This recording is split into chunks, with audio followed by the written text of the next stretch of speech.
Hi, it's Jared from Strong Roots Farm. Today I'm going to do an end of summer recap and go over some of the things that I learned this summer, some of the things we're planning to do for the fall, and as we go into winter, what's going on here at the farm. It's been a few weeks since I did a video, so I wanted to make sure you guys were in touch. Just been really busy, and we want to go over some of the things we've been doing coming up after this. I'm Jared McGinnis, live in Southern Ohio with my awesome wife Jenny. We have 4 sons, Colt, Gideon, Ruger, and Gatlin.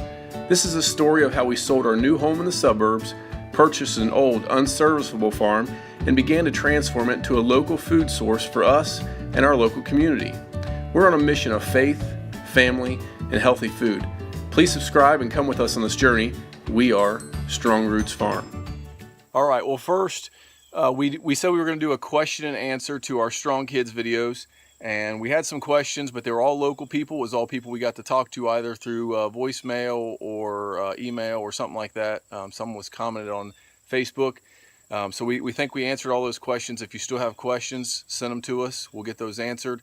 One of the biggest questions, just to touch one real quick, was what do I do if my son or daughter, if I ask them to do something and they ask me how much it's going to get paid for something piddly like letting the dog out the door or something small?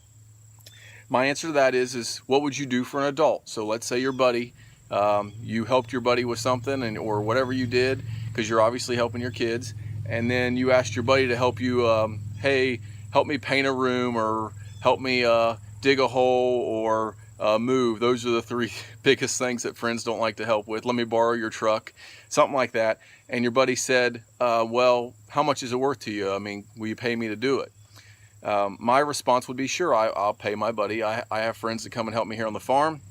Sure, I'll help them. But I also have equipment, I also have skills, and I also have things. And when the next time they come back and ask for my help, my response is going to be, how much are you going to pay me? So it returns around. So with our kids, it's the same thing. If Colt or Ruger says, hey, Dad, I say, hey, let the chickens out, or whatever the task would be, something real small, 30-second, grab a diaper for the baby. And he says, well, is that worth 50 cents? Is that worth $1? How much are you going to pay me? Say, sure, I'll pay you $1. Give them the $1, keep quiet. Then next time they said, Dad, will you get me something to drink? Well, how much are you going to pay me? Dad, will you make me a peanut butter and jelly? How much are you going to pay me? They'll quickly learn that it's not all cracked up to be, that doing favors for friends comes back. Giving is always better than receiving, and those things always come back to me tenfold. Anytime I go and help somebody, it's always come back to help me in the end. And if it doesn't, the Lord's going to bless me, and that's all we care about. But teach that to your son or daughter, and then that brings on that good teaching moment conversation about what to do there. All right, so let's get into the farm, some of the things that's been going on. This pen right here directly behind me was where we had T-Bone, the first steer that we butchered. My kids named him. I thought it was a fitting name, a good name. But if you remember back, this was the one that I raised for my mother, and the last 30 to 45 days, this cow had grain. Now, it was non-GMO, and it was ground at a feed mill. We tried to go as organic as we possibly could for trail minerals, gave it kelp, the dehydrated kelp as well, but it did have some grain. Okay, so I'm not totally against grain, but that's not what we're trying to do here on the farm, but it was for my mother, remember. So we got the beef back. It was really nice. It had about 3/8, maybe a ½ inch of back fat in some spots. The butcher was really impressed with it. When I told him it was predominantly grass-fed, he couldn't believe it. It did weigh small, though. This was a small frame steer. It was only like between 1050 and 1100. It didn't get real large. I'd like to see those 12s or 13s, but it was a small steer. So the loin eye was smaller.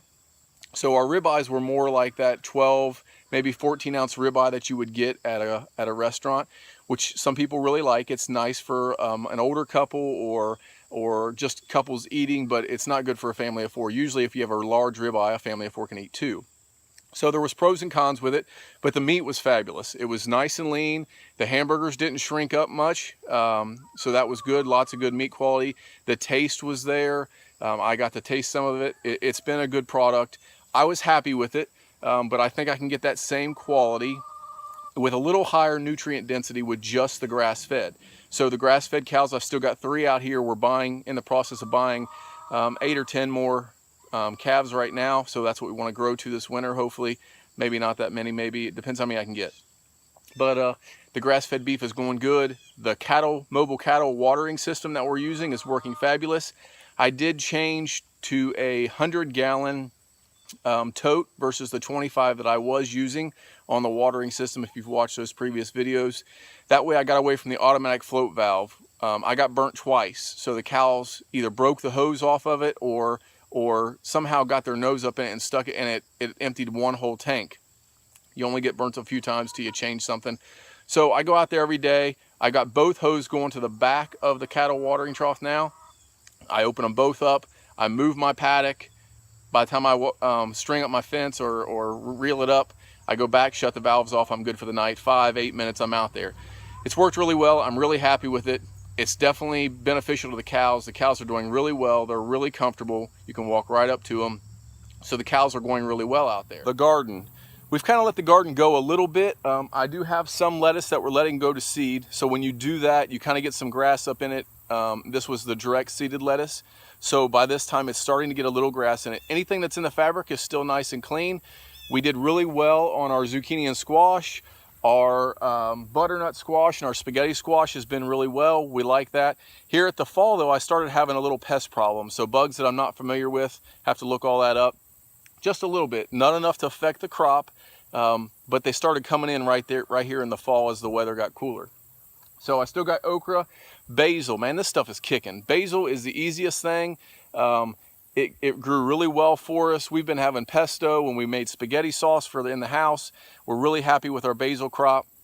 If you need basil in your local, come over. I've got tons of this stuff. So our tomatoes, we sauced all those, made lots of spaghetti sauce. I put that on Instagram. And if you need that recipe, email me or message me. I'll send you my recipe for spaghetti sauce. But it's basically garlic, basil, oregano, salt and pepper, and tomatoes. And then you just kind of add stuff to taste. But everything else has gone really well. I'm really happy with some stuff. We're going to start cropping out and covering for next year. We still have some lettuce going, but we're not selling a lot. We're trying to just produce stuff that we need right now so we can work on some of these other projects. Let's go look at them. Compost pile's going really well. It was a couple feet taller. It has composted down some and settled down. We've been watering it a little bit, but we've got some rain lately, so that's been good.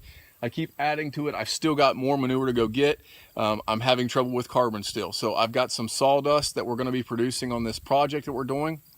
And I've got some wood chips coming, hopefully, and I'll keep mixing that in. And then when I crop out the garden and clean up some of the stuff out there, I'll throw all those weeds and the old plants and some of the rotted tomatoes that are still out there. I'll throw all that on here as well. And then this compost pile will move, and right here is where I'm going to build the winter chicken greenhouse. So hopefully underneath here, all the weeds are killed.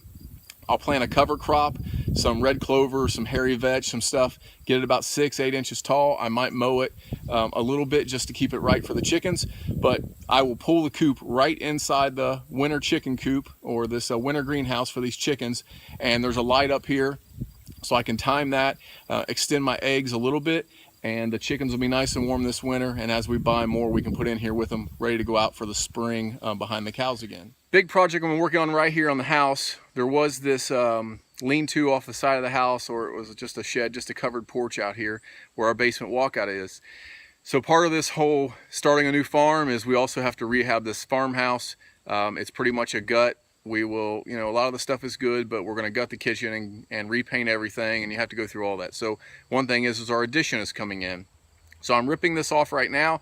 I've got it all the way down to the floor, and I'll be pulling that off tonight. Sometime next week, they'll start pouring the basement, and we'll go all 3 floors here on the house, adding a new master bedroom, master bath, and an upstairs bedroom. So hopefully that project's coming along, but I'm gonna get that cleared out. So I'm spending some time with that because when they come to pour the basement, it has to be ready. Then I've also got my area right over here to my right. I've got it cleared out for the barn. So as soon as I get this ripped off and some gravel moved around, I'm going to start on this barn project, get it done, get all my wood in there, get it going for the winter, kind of get prepared with that. And then all I really have to maintain is my own family's food, the cattle, and this barn, get this barn done. So I've got a gravel project out the road to do. I've got a greenhouse to do, I've got a barn to do, and I've got an addition to do. So hopefully I can get all that stuff shelled in before winter.